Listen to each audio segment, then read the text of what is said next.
Hi, my name is Wonsup Jeong from Samsung Electronics. I'm going to speak only Korean because many audiences are in Korean, so for the better understanding. Thank you. 네, 먼저 발표는 한국어로 진행을 하겠고요. 네, 저는 일단 삼성에서 소개해 주셨듯이 새로운 스토리지 디바이스에 대해서 연구 개발을 일을 하고 있고요. 제가 오늘은 메모리스매틱 SSD라고 해서 저희가 업계 최초로 CXL을 적용한 SSD를 개발했는데 이거에 대한 소개와 그다음에 저희가 생각하는 MSSD를 사용했을 때 어떻게 이제 스토리지 시스템이나 컴퓨팅 시스템을 좀 더 좋게 만들 수 있을 것인지에 대해서 제 생각을 공유를 해보도록 하겠습니다.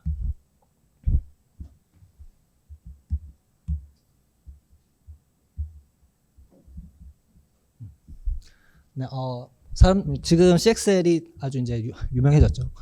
보통 이제 사람들이 생각하기에 CXL은 차세대 데이터 센터에서 굉장히 중요한 역할을 할 거라고 얘기를 하고 있습니다. 그 이유가 뭐냐면 CXL이 디스그레이티드 컴퓨팅 시스템을 실제로 디플로이하기 위해 피처들을 아주 잘 적용하기 때문인데요. 일단 기본적으로 CXL에서 CXL 디바이스들은 디바이스 메모리를 HDMA라고 부르는데 호스트의 피지컬 어드레스 스페이스에 그대로 노출시킬 수 있습니다. 그리고 CXL 같은 경우에 그리고 이제 그 메모리 영역은 캐셔블 하고요. 액셀러레이터나 CPU의 캐시가 그 영역을 캐싱했을 때 코헤런시를 하드웨어 기반의 프로토콜로 유지할 수 있는 특징도 가지고 있습니다. 이것 때문에 헤테로지니어스한 상황에서 유저가 좀 더 액셀러레이터를 쉽게 사용할 수 있는 환경을 만들어줄 수 있기도 하고요. 그다음에 이제 CXL이 이제 점점 계속해서 리비전 되고 있는데 최근 3.0 버전 같은 경우는 CXL 패브릭과 그 다음에 메모리를 그러니까 패브릭 상에 존재하는 노드들 간의 메모리를 쉐어할 수 있는 쉐어 모델도 제공을 하고 있습니다. 이걸 했을 경우에 지금 오른쪽 그림 보시면 CXL 스위치 멀티레벨로 연결을 해서 굉장히 다양한 토폴로지를 구성을 할 수도 있고요. 디바이스가 가지고 있는 HDM을 서로 다른 호스트가 서로 공유하고 심지어 그걸 캐싱하면서 쓸 수 있는 환경을 만들 수 있게 됩니다. 이것 때문에 좀 더 이제 리소스 유틸리제이션을 높이고 TCO를 개선하고 그다음에 좀 더 이제 부족한 메모리를 좀 더 익스텐드 할 수 있는 기술로서 CXL을 주목하고 있습니다.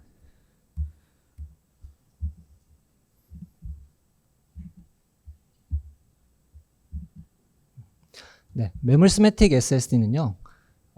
CXL을 지원하는 이제 새로운 SSD인데요. 저희가 어떻게 이걸 활용을 하도록 만들었냐면 SSD가 가지는 스토리지 영역을 그대로 CXL 프로토콜, 단면 프로토콜을 사용해서 액세스할 수 있도록 지금 만들었습니다. 그래서 낸드가 제공하는 스토리지 영역에 그러니까 단면 메모리 인터페이스 그리고 기존의 블록 인터페이스를 동시에 사용할 수 있는 SSD입니다. 그래서 이 SSD는 바이트 어드레스로 하고요. 그 다음에 말씀드린 대로 호스트의 피지컬 어드레스 스페이스에 LBA 영역이 그대로 매핑이 가능합니다. 그리고 저희가 지금 이 디바이스 같은 경우는 CXL 3.0 타겟으로 CXL에서 제공하는 각종 디스그레이티드 시스템을 위한 피처들도 제공하도록 저희가 지금 개발 중에 있습니다. 그러면 이제 이것들 딱 보셨을 때 잠깐 이제 궁금한 점이 생기실 텐데 그럼 도대체 이 메모리스매틱 SSD가 기존 SSD보다 뭐가 좋은 점이 있는가? 그리고 CXL 같은 경우는 지금 많이 얘기하는 건 이제 메모리 디스그레이션을 위해서 사용하는 건데 이미 스토리지는 잘 디스그레이션 되어 있는 거 아니냐? 이걸 CXL을 SSD에 적용했을 때 어떤 이점이 있을 수 있는가? 같은 것들에 대한 이제 궁금증이 좀 생기실 수 있을 것 같은데요. 이미 잘 적용이 되어 있는 스토리지는 이미 디스그레이션 잘 되어 있지만은 이제 저희가 생각했을 때 CXL을 도입함으로써 좀 더 개선된 점을 만들어낼 수 있을 것 같다. 특히 이제 CXL을 활용한 디스그레이티드 컴퓨팅 플랫폼에서 MSSD가 적용됐을 때 좀 더 개선할 수 있을 것 같다라는 생각을 가지고 있습니다. 네, 이건 메모리스매틱 SSD가 어떻게 디플로이될 수 있을지를 저희가 이제 그려본 건데요. 일단 MSSD, 그러니까 메모리스매틱 SSD 저희는 내부적으로 그냥 MSSD라고 짧게 줄여 표현을 하는데요. MSSD 같은 경우에는 그 스토리지 아까 말씀드린 스토리지 영역 자체가 피지컬 어드레스로 바로 매핑이 되기 때문에 여러 가지 이점을 가질 수 있다고 생각을 합니다.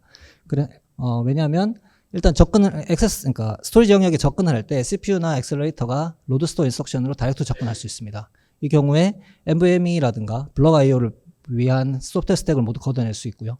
그렇게 됨으로써 오버헤드를 줄이고 좀 더 라이트웨이트하게 액세스할 수 있는 장점이 생기고요. 그 다음에 이제 CXL 3.0을 지원하게 되면서 P2P도 가능해졌기 때문에 블럭 IO든 뭐 좀 더 작은 사이즈의 액세스든 좀 더 훨씬 더 라이트웨이트하게 지원할 수 있을 거라고 생각하고 있습니다. 그리고 CXL, 특히 이제 CXL을 MSSD를 이제 CS 패브릭에 붙였을 때 굉장히 다양한 형태로 이렇게 디플로이 할 수 있는데요. CPU 소켓에 바로 다이렉트로 붙는 로컬 스토리지도 가능하고요. 스위치를 거쳐서 로컬 스토리지로 붙이는 것도 가능합니다. 그리고 MSSD만 어레이로 구성을 하고 이걸 스위치에 붙여서 어떤 공유 풀을 만드는 것도 가능하게 됩니다. 이렇게 그리고 이렇게 하는 건 이제 이렇게 구성하는 거는 그러니까 전적으로 스펙을 따르고 있기 때문에 CXL을 지원하는 시스템이라 하면 아주 자유롭게 그리고 쉽게 구성이 가능하게 될 겁니다. 그럼 이제 MSSD를 좀 더 자세히 말씀드리기 전에 저희 삼성에서 가지고 있는 CX를 위한 메모리 솔루션들을 간략하게 설명을 드리겠습니다. 메모리 익스펜더, 티어드 메모리 솔루션, 그다음에 엑셀러레이터 터치 메모리 세 가지로 구분을 하고 있는데요. 이것은 어떤 프로토콜, CXL의 어떤 프로토콜, 닷IO, 닷MEM, 닷캐시 중에 어떤 걸 사용하느냐에 따라 가지고 어떤 걸 내 데이터 패스 사용에 따라서 구분을 하고 있고요. 메모리 익스펜더는 닷MEM만 사용하는 경우, 티어드 메모리 솔루션 같은 경우는 닷MEM, 닷IO, 그 다음에 엑셀러레이터가 붙은 경우는 닷캐시가 사용하는 경우 세 가지로 분류하고 있습니다. 메모리 시멘틱 SSD는 티어드 메모리 솔루션 쪽으로 속하고 있습니다. 메모리 시멘틱 SSD는 일단 크게 두 가지 컨셉의 디바이스 동작을 할 수 있습니다. 첫 번째는 하이 퍼포먼스 모드라고 해서요. 아까 계속 말씀드렸던 두 가지 낸드 스토리지 영역에 대해서, 낸드 플래시 스토리지 영역에 대해서 두 가지 프로토콜을 지원할 수 있습니다. 닷IO는 사실상 PCI와 거의 같기 때문에 기존에 사용하는 파일 시스템, 그 다음에 NVMe 프로토콜 모두 다 그대로 지원됩니다. 그래서 CXL 닷IO를 사용하는 경우라면 그냥 기존 NVMe SSD가 똑같다고 생각하시면 됩니다. 근데 이제 거기에 추가적으로 닷MEM 프로토콜을 사용해서 낸드에 접근할 수 있도록 지원을 하고요. 로드스토어 액세스가 다이렉트 접근이 가능하고 메모리 맵드 파일 같은 방법을 사용해서 접근하는 것을 생각하고 있습니다. 그리고 요거 이제 하이 퍼포먼스 모드 외에 한 가지 모드가 더 있는데요. 이건 퍼센트 메모리 모드입니다. 일단 낸드 플래시를 가지고 있기 때문에 그러니까 디바이스의 CXL 메모리 HDM을 호스트에 어떻게 익스포트 할 수 있는가에 대해서 한 가지 더 이제 변수를 지울 수가 있는데요. 그게 바로 D램을 한 가지 하이 퍼포먼스에 빠뜨린 게 하이 퍼포먼스 모드 같은 경우는 저희가 내부에 D램을 두고 이 D램을 캐시로 사용할 수 있도록 만들었습니다. 이 말은 애플리케이션 로컬리티를 잘 활용할 경우에 D램 성능 수준의 IO 성능을 얻을 수 있다는 것이 되겠습니다. 그리고 이제 아까 말씀드린 대로 퍼센트 모드 메모리로 갔을 경우엔 이 D램을 낸드에 백업 데이터를 플러시하는 방식을 써서 이 디바이스가 HDM 사이즈만큼의 크기를 갖는 HDM을 가지는 퍼센트 메모리 디바이스로 보이게 만들 수도 있습니다. 이 경우는 이제 낸드 플래시 영역 같은 경우 호스트에 노출되지 않고 D램만 보이고요. 외부 배터리를 장착을 해서 파워페일 같은 상황이나 혹은 GPF를 사용하고 있는데 디바이스 데이터를 그러니까 D램에 들어있는 데이터를 낸드로 플러시하고 파워업 당시에 다시 리커버하는 방식으로 데이터 퍼센트를 보장하고 있습니다. 네, 하이 퍼포먼스 모드 보면 말씀드린 대로 듀얼 모드 인터페이스를 지원을 하고 있고요. 저희가 지금 FPGA를 활용해가지고 프로토타입을 만들어서 여러 가지 테스트를 해보고 있습니다. 했을 때 이제 디바이스 D램 캐시를 잘 활용할 경우에 118바이트 리드 같은 굉장히 기존 블럭 IO보다 작은 크기 액세스하는 케이스에 대해서도 한 20배 정도 이상, 그러니까 이건 젠4 NVMe SSD보다 20배 이상의 IOPS를 얻어낼 수 있는 그런 디바이스이고요. 그 다음에 기존 블럭 IO보다 훨씬 작은 그래놀리티의 액세스, 64바이트 액세스에 좀 더 최적화되어 있습니다. 이걸 할 수 있기 때문에 데이터를 그러니까 필요 없는 데이터를 많이 올리지 않고 딱 정말 원하는 양만큼만 올릴 수 있는 장점이 생기고요. 그리고 이거는 이 디바이스를 하이 퍼포먼스 모드를 사용했을 경우에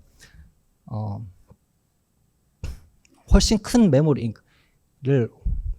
메모리처럼 쓸 수 있게 됩니다. 그래서 TCO가 좀 더 민감한 시스템이나 애플리케이션에서 사용할 경우에 D램만 사용하는 경우거나 혹은 SSD와 D램을 사용하는 것보다 더 나은 TCO를 구현할 수 있는 걸로 저희가 지금 보고 있습니다. 퍼스넌트 메모리 모드 디바이스는 CXL의 GPF, 그러니까 글로벌 퍼시스턴트 플러시라는 피처를 사용해서 데이터를 퍼센트하게 관리를 하고요. 그다음에 디바이스의 성능 자체는 내부 D램 성능과 동일하게 나옵니다. 이게 D램 전체가 그냥 익스포스되는 형태고요. 그리고 배터리 파워를 써서 백업하고 있습니다. 그리고 이 디바이스 같은 경우는 저희가 테스트를 할 때 지금 리눅스 바닐라 커널을 그대로 수정 없이 사용을 하고요. 기존에 나와 있던 퍼센트 메모리용 프로그램 라이브러리 같은 것들도 거의 수정 없이 사용할 수 있는 것으로 파악하고 있습니다. 다음 이제 유스 케이스들을 좀 더 설명을 드리겠습니다. 자, 처음에 이제 메모리 스매틱 SSD를 여러 가지 형태로 호스트에 연결할 수 있을 텐데요. 처음 이제 로컬 스토리지로 사용하는 경우들 두 가지를 먼저 예시를 들었습니다. CX 1.1이나 2.0 스펙 안에서 하나의 로컬, 그러니까 노드 혹은 도메인 안에 할당돼서 CPU에 데디케이트해서 사용되는 거고요. 이런 경우 한 가지 유스 케이스는 스토리 자체를 큰 메모리 형태로 쓰는 겁니다. 왜냐하면 페이지 마이그레이션, 그러니까 스왑 같은 것들을 전혀 안 일으켜도 데이터 액세스 할 수 있기 때문에 그걸 수학할 수 있고, 그 다음에 아까 말씀드렸던 IO 트래픽도 훨씬 줄어들 수 있습니다. CXL 같은 경우는 64바이트 데이터 트랜스퍼 기본 단위이고, MSSD 같은 경우는 그걸 그 64바이트 리퀘스트를 받아서 데이터도 64바이트만 돌려줄 수 있기 때문에 굉장히, 그러니까 블럭 IO를 사용함으로써 발생하는 데이터 트랜스퍼 앰플리케이션을 없앨 수 있습니다. 그리고 CXL 메모리이기 때문에 캐셔블하고 하드웨어 캐시 코어런스 프로토콜도 똑같이 지원이 됩니다. 그리고 저희가 이제 좀 더 내부에 있는 D램 캐시를 잘 사용하기 위해서 유저가 직접 풀패칭 리퀘스트를 보낼 수 있는 풀패칭 메커니즘도 구현해서 도입을 해둔 상태고요. 이 응용 같은 경우, 이 케이스에서는 저희 이제 DLRM 인퍼런스 하는 응용을 주로 테스트를 하고 있습니다. 실제로 DLRM 애플리케이션 같은 경우에 한번 데이터가, 그러니까 테이블이죠. 이건 모델이 업데이트 되고 나면 일정 시간 동안 인퍼런스 작업을 진행을 하는데, 그때 데이터는 한번 업데이트 되고 나면 인퍼런스 동안 변하지 않고, 그다음에 모델 업데이트 같은 경우는 굉장히 큰 데이터를 벌크하게 시그니처 라이트를 진행을 하고요. 인퍼런스가 진행되는 동안은 굉장히 작은 사이즈의 데이터들을 랜덤하게 읽어서 동작을 합니다. 그래서 저희가 어떻게 만들었냐면 DRM 테이블 파일을 그대로 업데이트를 하게 되면 이때는 블럭 IO, 그러니까 다다이오 프로토콜 사용해서 NVMe 인터페이스를 그대로 사용해서 파일을 더 업데이트하고, 업데이트 되고 난 이후에 인퍼런스에 넘어가게 되면 N맵을 합니다. N맵을 해서 파일 N맵을 하게 되면 이제 메모리 스페이스에 당연히 이제 매핑이 될 텐데요. 이것 자체가 바로 CXL 메모리 HDM 영역에 다이렉트로 매핑이 되기 때문에 리드할 때는 로드 스토어로 좀 더 라이트웨이트하게 데이터를 읽어드리는 그런 형태로 구현을 했고요. 여기 지금 보시면 아시겠지만 이 애플리케이션 레이어도 좀 손봐야 되고, 파일 시스템, 블럭 IO를 위한 NVMe 드라이버 같은 것들을 저희가 POC를 위해서 수정을 하고 지금 테스트 진행을 하고 있습니다.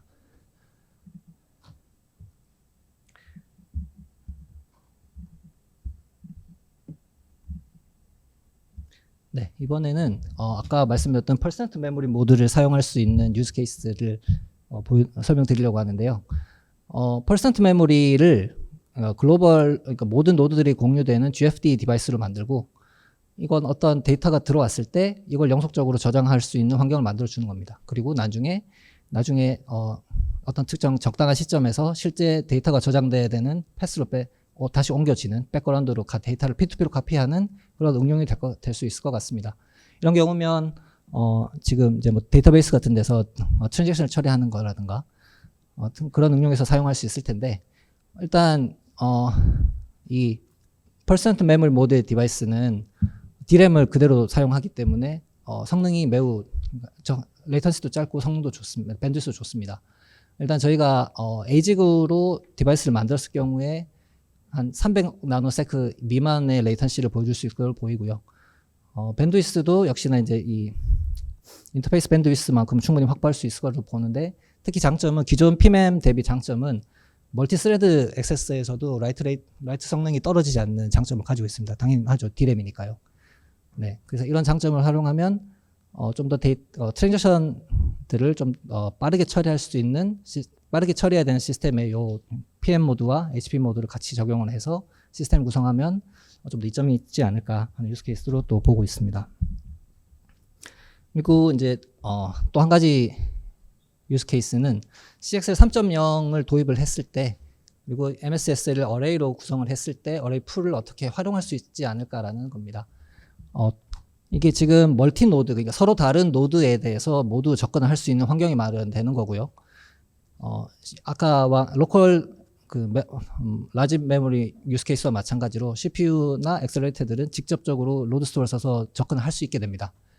이것까지 동일하고 그다음에 캐시 코런스도 맞춰줄 수 있는 환경이 되고요. 근데 모든 CPU들 공유할 수 있기 때문에 여기서 좀 더 기회가 있을 걸로 보이는 건 데이터 트랜스퍼 하는 오버헤드를 좀 더 줄 수 있지 않을까라고 보고 있습니다. 이게 지금 기존에 공유되고 있는 스토리지에 데이터를 저장하는 이제 NVMe 오버패브릭을 사용하는 방식을 예로 비교를 해보면 이게 뭐 당연히 1:1 비교는 안 되죠. 왜냐하면 CXL로 구성을 함으로써 소스가 MSS에 다이렉트로 접근할 수 있는 환경이 마련이 됐고요. 다른 노드를 거칠 필요도 없게 됐고요. 그다음에 기존에 사용하던 NVMe 드라이버라든가 블록 레이어 동작을 바로 없애버릴 수 있습니다. 왜냐하면 소스 쪽 메모리 피지컬 어드레스 스페이스에 바로 매핑이 되어 있기 때문에 그래서 단순한 어떻게 보면 DMA 같은 방식으로도 MSS에 바로 블록 데이터를 보낼 수 있는 그런 환경을 만들 수 있을 걸로 저희는 지금 기대를 하고 있습니다. 네, 그러면 저희는 이제 저희가 다음으로 준비하고 있는 내용들은 뭐냐면 이렇게 되게 다양한 유스 케이스 그리고 이제 디스그리트에 대한 시스템에서 좀 더 효과적일 수 있는 유스 케이스들을 보러 생각하고 있는데 실질적으로 이걸 구현을 하려면 이게 어떻게 해야 되나 구현이 과연 가능한가들에 대해서 저희도 좀 궁금한 상태입니다. 저희는 디바이스를 만드는 회사이기 때문에 그런 방법들은 좀 더 아직까지 저희가 답을 내놓기는 힘든 것 같고요. 당장 보시기에도 그럼 이 MSSD의 공유된 공간을 누가 관리할 것이며 어떤 식으로 관리할 것이며 전체 시스템 아키텍처는 어떻게 돼야 더 효과적일 것이며 하는 의문들이 이제 계속 생기는데요.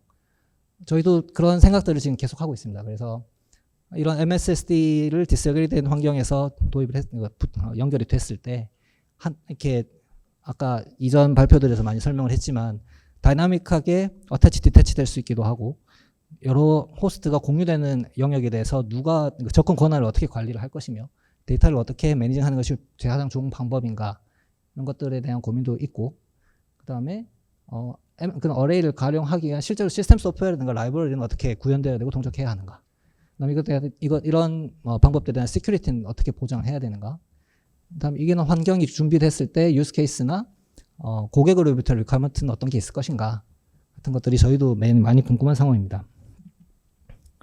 그래서 저희가 지금 이 발표를 하면서도 좀 알리고 싶은 건 저희가 이런 디바이스를 만들었고 실제로 인더스트리나 아카데미와 함께 이런 문제점 여러 가지 궁금사항들에 대해서 좀 더 같이 연구를 해보고 개발을 해보고 싶고요. 그러면서 그렇게 되면 이제 뭐 하드웨어 디플로이먼트부터 레퍼런스 시스템을 만드는 것, 그 다음에 만약에 이런 유스 케이스를 발굴을 하면서 좀 더 필요한 그러니까 스펙적으로 좀 더 보강되거나 필요한 게 있다면 저희가 컨소시엄 활동비에 스펙에 집어넣는 것까지 고려를 하면서 앞으로 여러 가지 협업을 하는 것이 저희 목표이기도 합니다. 네, 발표는 여기까지고요. 네, 감사합니다.